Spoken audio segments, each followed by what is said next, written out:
আসসালামু আলাইকুম বন্ধুরা, কেমন আছেন সবাই? আশা করছি ভালো আছেন।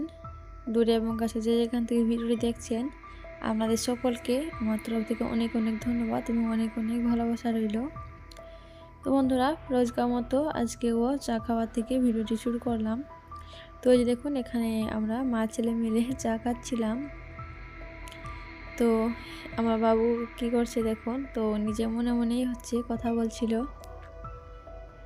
তো কত সুন্দরভাবে কথা বলছে দেখুন, আনমনে। তো বাচ্চাদের এসব কাণ্ডগুলো দেখে প্রচুর হাসি লাগে। তো আমি ভিডিও করছিলাম, তো ও বুঝতেই পারেনি যে ভিডিও করছি। তো ও নিজের মনে ওভাবে কথা বলছিল। তো এখানে আমরা চা খেয়ে নিচ্ছিলাম মা ছেলে মিলে, তারপর বাকি কাজগুলো করে নিব। তো চা তো খাওয়া দাওয়া করে নিলাম। তো সব বাকি সমস্ত কাজ করার আগে এখানে আমি যে আজকে সয়াবিন আলু তরকারি করব, তো সয়াবিনটাকে আগে ভিজিয়ে রাখবো, তারপরে বাকি কাজগুলোকে করব। তো বানানো করার আগে এই সয়াবিনটাকে ভিজিয়ে রাখছি। তো সমস্ত রেডি করতে করতে সয়াবিনটা ভিজে যাবে, তো আর সেদ্ধ করা ঝামেলাটা থাকবে না। তো আমি যখনই সয়াবিন রান্না করি, তো এভাবে করেই আমি আগে সয়াবিনটাকে ভিজিয়ে রাখি।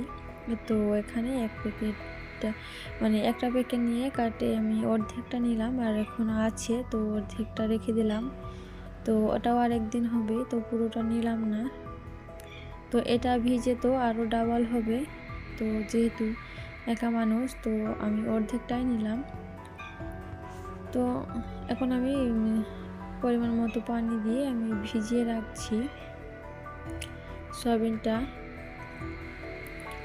তারপর আমি সবজিগুলো কাটা বাছা করে নিব, চাল বেছে নিব, দিয়ে রান্না বান্নার ব্যবস্থা করে নিব। তো যে দেখুন, এখানে সিম, গাজর, ফুলকপি, সাদা বেগুন, টমেটো এসবগুলো আছে। তো এগুলো দিয়ে আমি রান্নাটা করব সয়াবিন দিয়ে। তো 2-3 দিন ধরে তো মাছ মাংস খেলাম, তো আজকে একটু সবজি রান্না করছি সয়াবিন দিয়ে। আর এদিকে আলু পেঁয়াজগুলো তো কালকে সন্ধ্যাবেলা আনিয়েছিলাম, আলু পেঁয়াজ আরও অনেক কিছুই ছিল, মশলাপাতি, তেল, হলুদ এসব, আমার বাবুর জন্য বিস্কুট।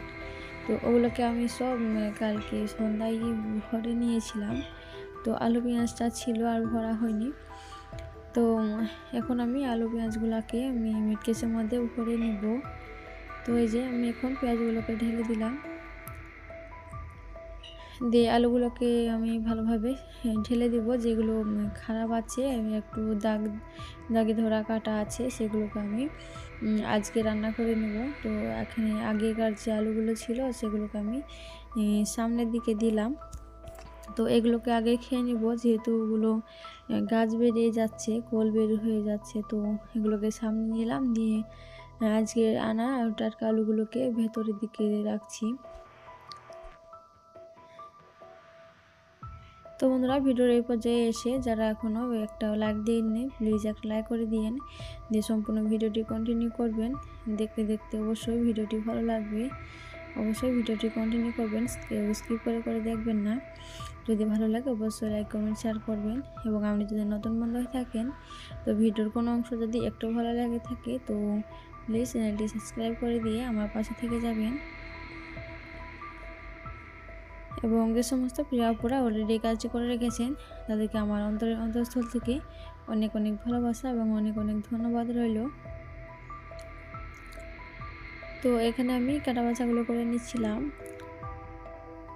তো আমি আলু যেগুলো দাগি ধরা ছিল, মানে কাটা মতো ছিল, সেগুলো তো যদি বা খারাপ হয়ে যায়, বেশি দিন থাকবে না, তো সেগুলোকে নিয়ে আমি আগে বানিয়ে নিলাম। তো এখানে বেগুনটা বানিয়ে নিচ্ছি, তারপরে দুটো মতো গাজর দিব, তারপরে ফুলকপিটা আছে অর্ধেক, কালো অর্ধেক রান্না করেছিলাম, কালো সবজি করেছিলাম।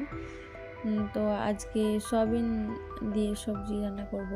তো সয়াবিন তো আমার ভীষণই পছন্দের একটা জিনিস।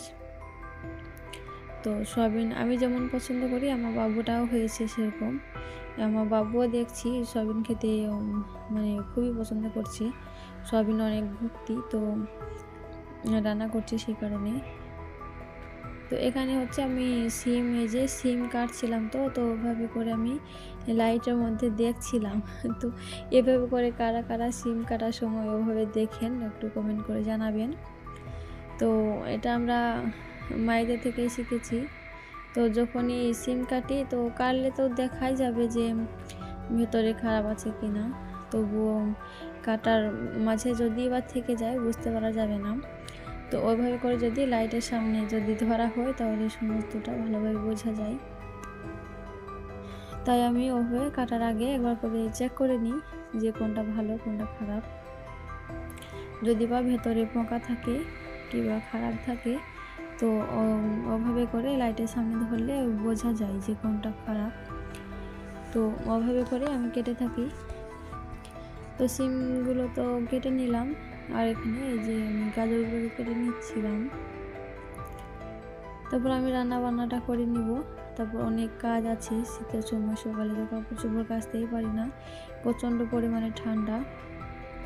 তো আমি প্রতি বছরই যখন শীতের সময় আমি বেশিরভাগ গোসল করার আগে কাপড়গুলো কেচে ছাদের মধ্যে দিয়ে আসি, তারপর গোসল করি।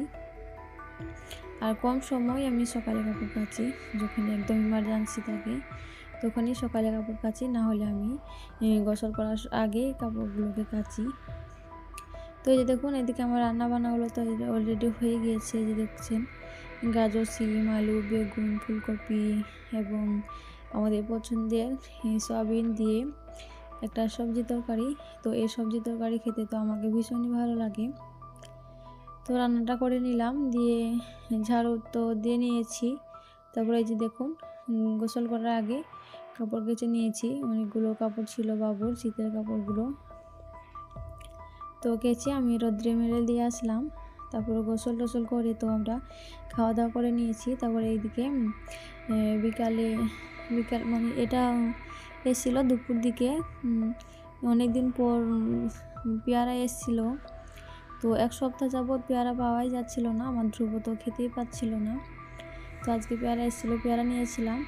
আর এদিকে টোস্ট এসেছিলো, মাখন টোস্ট। তো এগুলো এতই লম্বা লম্বা ছিল, মানে বয়মের মধ্যে ঢুকছিলই না। তো এগুলোকে আমি ভরে নিয়েছিলাম। আর এই বয়মটা হচ্ছে চিড়ে ভাজা ছিল, তো এখনও ছিল একটু ছিল, তো বাবু নিল, ওকে বাটির মধ্যে দিলাম। তো ওই চিড়ে ভাজার কৌটোতেই আমি ভরে রাখছি, এখন আর ধুলাম না। তো যেহেতু বিকালবেলার সময় শুকাবে না সে মতো, তো ভরার আর কোনো কৌটোও নেই। তো চিড়ে ভাজাটা বাবুকে দিলাম, দিয়ে চিড়ে ভাজা কৌটোতে ভরে নিচ্ছি। তো দেখুন চিড়ে ভাজা কৌটোতে তো সম্পূর্ণটা আটলো না, তো যেগুলো আটলো সেগুলো ভরে নিলাম। তারপরে আমি যেগুলো অবশিষ্ট থাকবে সেটাকে আমি আবার প্যাকেটে করে গিট্টি দিয়ে আমি মুড়ি ঢোকে রাখবো। তো এভাবে করে যদি কোনো জিনিস বিস্কুট কিংবা টোস্ট জাতীয় এরকম কোনো জিনিস বেঁচে যায় বয়মে যদি না ধরে, তো সব সময় আমি এভাবে করে এই মুড়ির এই ঢোকটার মধ্যে ভরে রাখি। তো মিয়াবে না, যে চিমসে যাওয়ার মতো মিয়ে যায় না, তো এভাবে করে রাখলে মিয়াবে না, তো কড়মড়ে হয়ে থাকবে। সে কারণে আমি ওভাবে ভরে রাখলাম। বইমেটা তো 2 দিনে শেষ হয়ে যাবে, তারপরে আবার এগুলোকে বইমের মধ্যে ভরে নেব। আর এই ধান ওঠাউঠির সময় এত পরিমাণে ধুলো জমছে ঘর বাড়িতে। তো এই যে দেখুন মুড়ি ঢোকটা কী পরিমাণ ধুলো জমেছে। তো মুড়ি ঢোকটাকে আমি একটুকু পরিষ্কার করে নিচ্ছিলাম। তো বন্ধুরা ভিডিওটি আর বড় করছি না, এখানে শেষ করে দিচ্ছি। তো ভিডিওটি কেমন লেগেছে অবশ্যই কমেন্ট করে জানাতে ভুলবেন না। তো বন্ধুরা ভালো থাকবেন, সুস্থ থাকবেন, দেখা হবে আবার অন্য কোনো দিন অন্য কোনো ভিডিওতে।